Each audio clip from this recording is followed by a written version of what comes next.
ఓం గం గణపతయే నమః. ఓం శరవణభవాయ నమః. ఓం దుం దుర్గాయే నమః. ఓం ఆంజనేయాయ నమః. ఓం ధరణీగర్భసంభూతం విద్యుత్కాంతి సమప్రభం కుమారం శక్తిహస్తం తం మంగళం ప్రణమామ్యహం. శ్రీ అంగారకగ్రహదేవతాయే నమో నమః. ఆంజనేయాయ విద్మహే వాయుపుత్రాయ ధీమహి తన్నో హనుమత్ ప్రచోదయాత్. శ్రీ హనుమద్దేవతాయే నమో నమః. ఓం తత్పురుషాయ విద్మహే మహాసేనాయ ధీమహి తన్నో షణ్ముఖః ప్రచోదయాత్. శ్రీ సుబ్రహ్మణ్యేశ్వర స్వామి నమో నమః. వీక్షిస్తున్నటువంటి ప్రేక్షకులందరికీ కూడా సుబ్రహ్మణ్యేశ్వరుడు అనుగ్రహం కలుగ్గాక.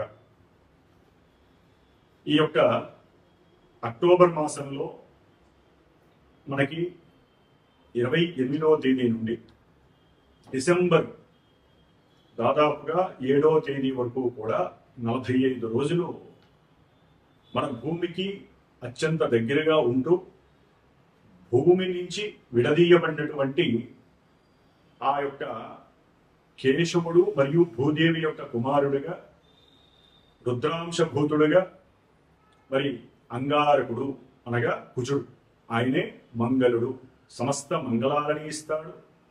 అట్లాగే ఈ కుజగ్రహం అనేటటువంటిది మోస్ట్ ఎనర్జెటిక్ పవర్ఫుల్ ప్లానెట్. అంటే ఈ అంతరిక్షంలో ఉన్నటువంటి గ్రహాలలో చాలా శక్తివంతమైనటువంటి గ్రహము. మరియు ఆ యొక్క గ్రహానికి సంబంధించినటువంటి నక్షత్రాలు, రాశులు, లగ్నాలు కలిగేటటువంటి ఉన్నటువంటి జాతకులు కుజగ్రహ ప్రభావానికి లోనై వారి యొక్క ఆకర్షణ చాలా తీక్షణంగా ఉంటుంది. వారు మాట్లాడే ధోరణి కూడా చాలా మూమెంట్ చాలా ఫాస్ట్ గా ఉంటుంది. అంటే త్వరగా నిర్ణయాలు తీసుకోవటం, త్వరగా మాట్లాడేయటం, తర్వాత ఆ మాటకి తగ్గ ప్రతిస్పందనగా బాధపడటము, లేదా అహంకార ధోరణి, కొన్ని కుళ్ళు కుతంత్రాలతో కూడుకున్నటువంటి ఈర్ష్యా స్వభావాలు. ఎందుకంటే ఈ కుజగ్రహం అనేటటువంటిది మనకున్నటువంటి సాత్విక, రాజస, తామస గుణాలలో తమోగుణ ప్రధానుడు ఈ యొక్క అగ్నితత్వకారకుడైనటువంటి అగ్నిగ్రహమైనటువంటి పురుషగ్రహమైనటువంటి ఈ కుజుడు. మరి ఈ అంగారకుడు ముఖ్యంగా మన యొక్క జాతక చక్రాలలో మేషరాశికి, అట్లాగే 8వ రాశి అయినటువంటి వృశ్చిక రాశి, ఈ 2 రాశులకి ఆధిపత్యము ఆయనదే. అలాగే మనకున్నటువంటి 27 నక్షత్రాలలో మృగశిర నక్షత్రము, అట్లాగే చిత్తా నక్షత్రము, ఇది చిత్తా నక్షత్రం, మృగశిర నక్షత్రము వృషభ రాశిలో 2 పాదాలు, మిథున రాశిలో 2 పాదాలు ఉంటాయి. అంటే ఈ కుజగ్రహము ఇటు శుక్రుడు ఫలితాలని, ఈ యొక్క బుధగ్రహ ఫలితాలని నక్షత్ర రూపకంగా ఇస్తూ ఉంటాడు. అలాగే మనకి చిత్తా నక్షత్రము 2 పాదాలు కన్యారాశిలోను, 3-4 పాదాలు తులారాశిలోనూ ఉంటాయి. అంటే ఇక్కడ కూడా బుధగ్రహము, శుక్రగ్రహం ఇచ్చే ఫలితాలు ఈ నక్షత్ర జాతకులకి వర్తిస్తూ ఉంటుంది. ఫైనల్ గా ఆయన ధనిష్ట నక్షత్రము ఇటు మకర రాశిలో 1-2 పాదాలు, కుంభరాశిలో 3-4 పాదాలు.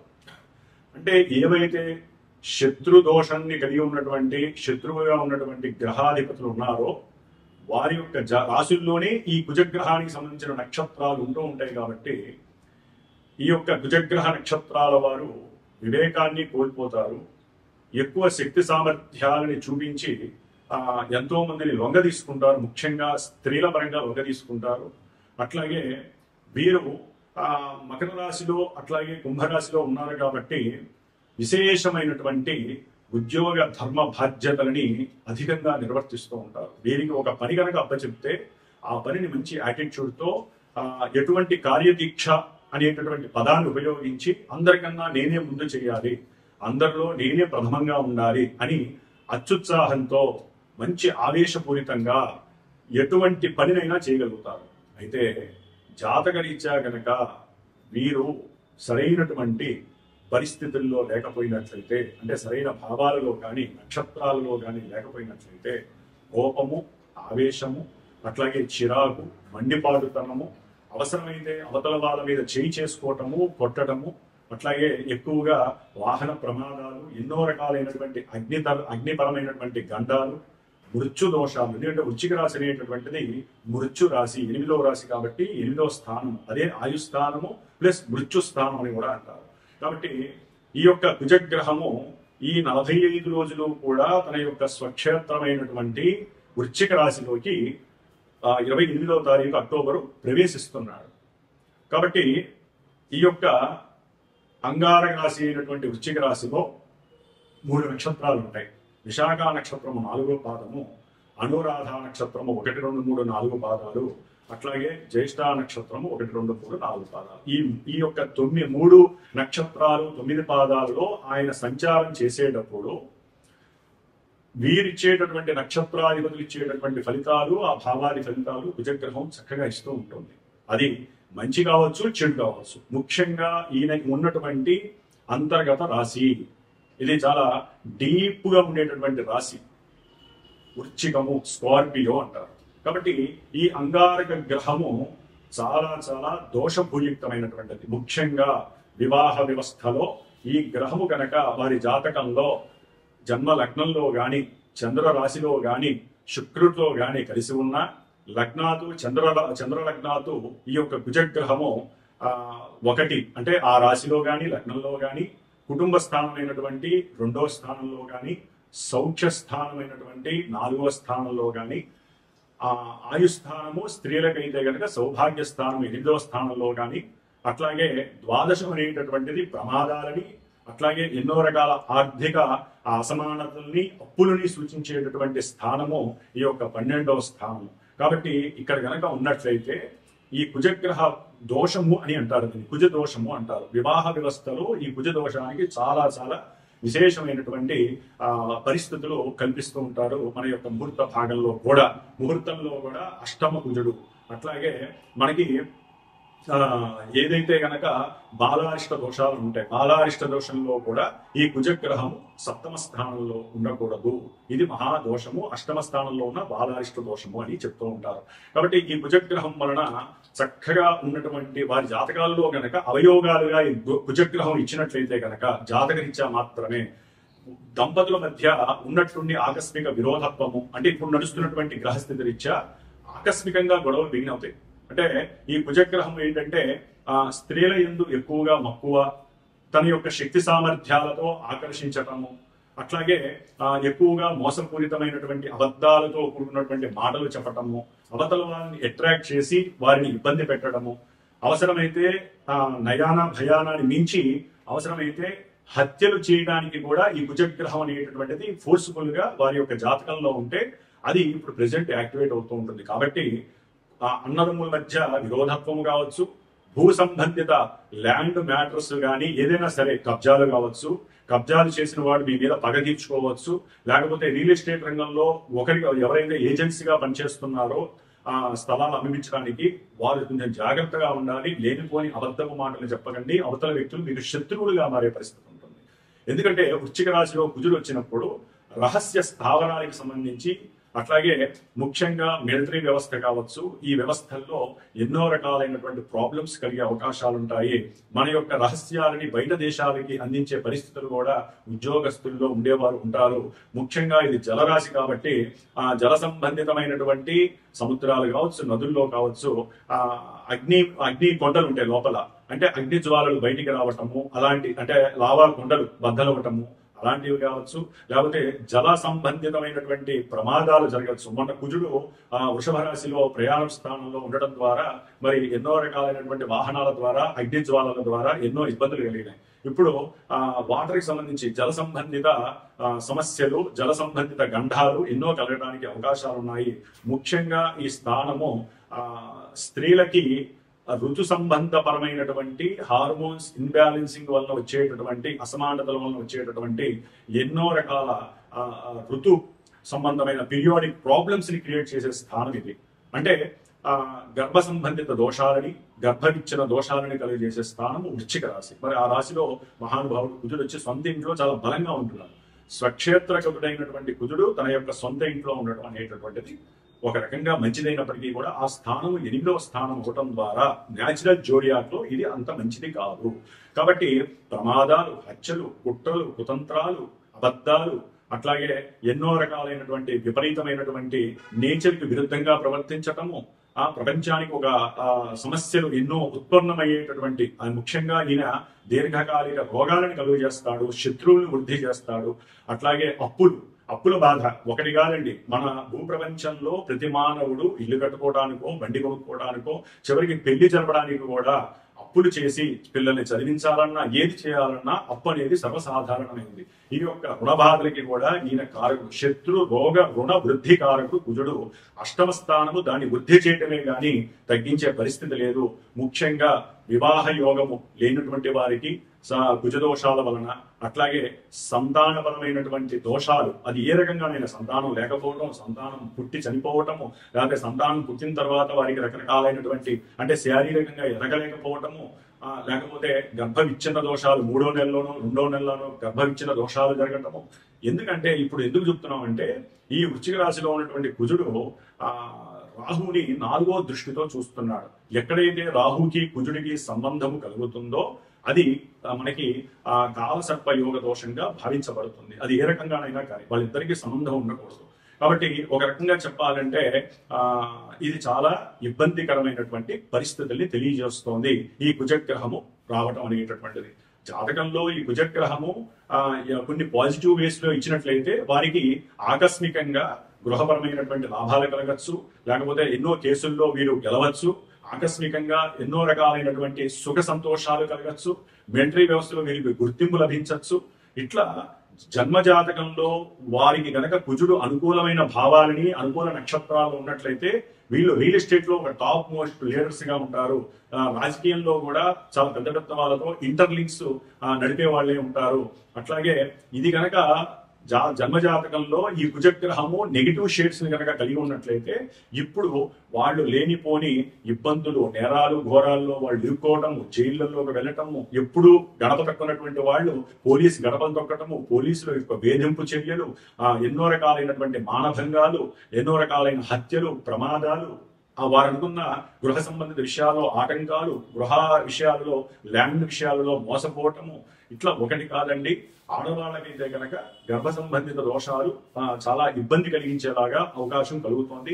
కాకపోతే ఇంకొక చిన్న భగవంతుడు మనకి ఇచ్చిన అదృష్టం ఏంటంటే గురువు ఉచ్చస్థితిలో ఉండి దాదాపుగా డిసెంబర్ 5వ తేదీ వరకు ఈ కుజగ్రహాన్ని తన యొక్క దృష్టితో చూడడం ద్వారా ఈ యొక్క ఇబ్బందుల్లో కొంతవరకు మనకి ఎటువంటి ఇబ్బందులు లేకుండా డైవర్ట్ చేసే శక్తి గురుగ్రహం మనకి ఇస్తోంది. అయినప్పటికీ వివాహము, సంతానము, అట్లాగే భూ సంబంధిత కబ్జాలు, లేకపోతే కొంతమందికి అయితే కనుక అన్నదమ్ములతో విరోధాలు, లేకపోతే ఆర్జితం అంటే అక్రమంగా వారి యొక్క ఆస్తుల్ని, గృహాలని ఎవరైనా ఆక్యుపై చేసి వీళ్ళని మోసం చేయటము, భయపెట్టడము, అవసరమైతే వారిని హత్య చేస్తానని బెదిరించడము, లేకపోతే ఇంట్లో అన్నదమ్ముల్లో అంతర్గత శత్రుత్వం పెరగటము, లేదా కుజదోషం ఉన్నటువంటి వాళ్ళకి ఒక పట్టాలు వివాహం జరగకపోవడము, ఇవన్నీ కూడా ఈ కుజుడు అలాగే కుజుడు రాహుని చూడడం ద్వారా జరుగుతున్నాయి. కాబట్టి మీరు అవకాశం ఉన్నటువంటి వాళ్ళు ఎవరి జాతక చక్రంలోనైనా ఇలాంటి దోషాలు ఉంటే కనుక తప్పకుండా సంప్రదించండి.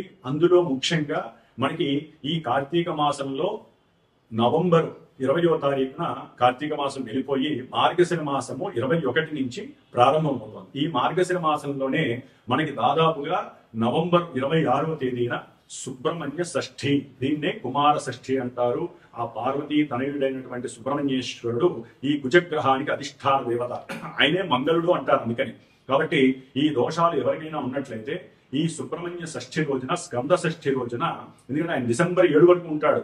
ఈ కుజగ్రహము ఈ ఇందాక చెప్పిన మొట్టమొదటి చెప్పినటువంటి 3 నక్షత్రాలలో అనురాధ నక్షత్రంలో ఉన్నటువంటి ఆ యొక్క స్టేజ్ లో, అట్లాగే శత్రు నక్షత్రమైనటువంటి బుధ నక్షత్రంలో ఉన్నప్పుడు ఎవరైతే కనుక మనం శ్రీమాతా జ్యోతిషాలయ పీఠంలో ఆ సుబ్రహ్మణ్య షష్ఠి రోజున 26వ తారీఖు నవంబర్ 26వ తేదీన దాదాపుగా 21వ తేదీ నుంచి 26వ తేదీ వరకు 6 రోజులు సుబ్రహ్మణ్యేశ్వరుడి సంబంధించినటువంటి సర్పదోష నివృత్తి కోసము, వారు కోరుకున్న అభీష్ట సిద్ధి కోసము, దోషాలు పోవడానికి సర్పసూక్త జపము, కుజగ్రహ జపము, ఈ 2 గ్రహాల అంటే కుజగ్రహ జపము, సర్పసూక్త జపాన్ని ఆచరిస్తూ చివరగా 26వ తేదీన మన యొక్క శ్రీమాతా జ్యోతిషాలయ పీఠంలో ఆ యొక్క వళ్ళీ దేవసేన సమేత సుబ్రహ్మణ్యేశ్వరుని యొక్క కళ్యాణము మరియు సుబ్రహ్మణ్య పాశుపత హోమము అనేటటువంటిది జరుగుతోంది.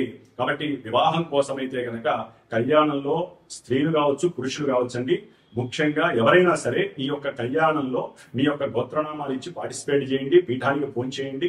అట్లాగే ఈ యొక్క 6 రోజుల సర్పసూక్తము, కుజగ్రహ దోష నివారణార్థమే కుజగ్రహ శాంతి, చివరిలో స్వామివారికి హోమము, ఈ యొక్క కార్యక్రమము మొత్తము కూడా జరిగే అవకాశం ఉంటుంది. కాబట్టి ఈ యొక్క అత్యద్భుతమైనటువంటి అవకాశాన్ని సద్వినియోగం చేసుకోండి. ముఖ్యంగా ఈ నవంబర్ 12వ తేదీన ఈ కుజగ్రహము మరియు శని కూడా నవంబర్ 28వ తేదీన ఆయన రుజుమార్గంలో వస్తున్నాడు. కాబట్టి కుజగ్రహ దోష పరిహారార్థమై, సర్పగ్రహ దోష నివారణార్థమై మనకి కాశీ క్షేత్రంలో గంగానది ఒడ్డున నవంబర్ 12వ తేదీ నుండి నవంబర్ 17వ తేదీ వరకు దాదాపుగా 4-5 రోజులు అక్కడే ఉండి మృత్యుంజయ జపము, మన్యసూక్త జపాన్ని ఆచరిస్తూ స్వామివారికి ఒక రోజు ఆ గంగానదితో శతలింగార్చన 108 మృత్తికా లింగాలతో చక్కగా స్వామివారిని శతలింగార్చన కార్యక్రమం మహన్యాసపూర్వకంగా ఈ పంచసూక్తాలతో అభిషేకించి ఆ యొక్క ప్రసాదము, ముఖ్యంగా రుద్రాక్షకి కూడా అభిషేకం చేసి పంచముఖ రుద్రాక్షకి ఆ యొక్క రుద్రాక్షని ఈ చివరిలో చేసేటటువంటి సుబ్రహ్మణ్య పాశుపత హోమంలో కూడా ధరింపజేసి ఆ యొక్క ప్రసాదాన్ని చక్కగా మీకు వితరణ చేసే అవకాశం లభిస్తుంది. కాబట్టి ఎవరైనా సరే ఈ యొక్క కాశీ క్షేత్రానికి సంబంధించినటువంటి ఈ అభిషేకంలోను, అంటే శతలింగార్చన అభిషేకంలోను, లేదా మనకి చివరిలో నవంబర్ 26వ తేదీన ఈ యొక్క సుబ్రహ్మణ్యేశ్వర యొక్క కళ్యాణము, పాశుపత రుద్రహోమము, అట్లాగే సర్పసూక్త జపము, దీంట్లో పాల్గొనదలిచిన వాళ్ళు మనకి 28వ తేదీ నవంబర్ కాలభైరవాష్టమి వస్తోంది. కాలభైరవుడు ఈ కాశీ క్షేత్రం వెళ్ళినప్పుడు కాలభైరవుని కూడా అర్చించి స్వామివారి దగ్గర పెట్టినటువంటి పాద పూజ చేసినటువంటి ఆ కాలభైరవ రక్షణ కూడా మీకు అందజేయటానికి, అట్లాగే అక్కడ వారాహి అమ్మవారి యొక్క అనుగ్రహం పొంది ఆ తల్లి యొక్క కుంకుమ ధారణను కూడా మీకు అందజేయడానికి నేను ప్రత్యేకించి సిద్ధంగా ఉన్నాను. కాబట్టి మనము జాతక విశ్లేషణతో పాటుగా ఈ యొక్క గోచార ఫలితాలను చెప్పుకునేటప్పుడు మనకి ఏ గ్రహం అయితే బాలేదో, ఏ గ్రహం వలన ఈ ఇబ్బందులు కలుగుతున్నాయో వాటికి సంబంధించినటువంటి పూజాధికాలో, హోమాలో, జపాలో, తపాలో చేసుకోవడమే మన యొక్క శాస్త్ర ధర్మము, ముఖ్యంగా జ్యోతిష్య శాస్త్ర ధర్మం. కాబట్టి ఈ జ్యోతిష్యాన్ని నమ్మాలి, అట్లాగే పరిహారాన్ని ఆచరించాలి. దీన్ని విస్మరించకూడదు, దీన్ని వేలెత్తి చూపించే పరిస్థితి ఎవ్వరూ చేయకండి. ఈ యొక్క జ్యోతిష్యం ద్వారా మీ యొక్క జన్మజాతకం ఉన్నా లేకపోయినా, ప్రజెంట్ మీకు ఈ సమస్యల్లో ఎవరైనా పుట్టుమిట్టాడుతున్నా ఇలాంటి అవకాశాలని సూక్ష్మంగా ఉపయోగించుకొని మనకున్న దాంట్లో చక్కగా పార్టిసిపేట్ చేసి ఆ యొక్క ప్రసాద భస్మాన్ని, ప్రసాద రక్షని మీరు కనుక ధరించినట్లయితే కనుక ఆ స్వామి వారి యొక్క అనుగ్రహంతో, సుబ్రహ్మణ్యేశ్వర స్వామి అనుగ్రహాన్ని పరిపూర్ణంగా పొంది భవిష్యత్తులో వివాహ యోగము, సంతాన యోగము, గృహ భూలాభ యోగము, ఇంకా ఏవైతే మీరు కోల్పోయి ఉన్నారో అవన్నీ పొంది రుణ విముక్తులే, ముఖ్యంగా రుణ విమోచనార్థమే చేస్తున్నాం. కాబట్టి ఈ కార్తీక అమావాస్య రోజున పీఠంలో ప్రతి నెల కూడా ఏదో ఒక హోమం, పాశుపత హోమాన్ని చేస్తూ ఉంటాం. కాబట్టి ఈసారి రుణ విమోచన హోమాన్ని నవంబర్ 20వ తేదీన అమావాస్య రోజున మన పీఠంలో రుణ విమోచన పాశుపత రుద్ర హోమం జరుగుతోంది. కాబట్టి ఎవరికి ఏ రకమైన సమస్యలు ఉన్నాయో అది విన్నవించుకొని మీకు సంబంధించినటువంటి హోమంలోనో, కళ్యాణంలోనో పాల్గొనే పరిస్థితిని చక్కగా తీసుకోండి.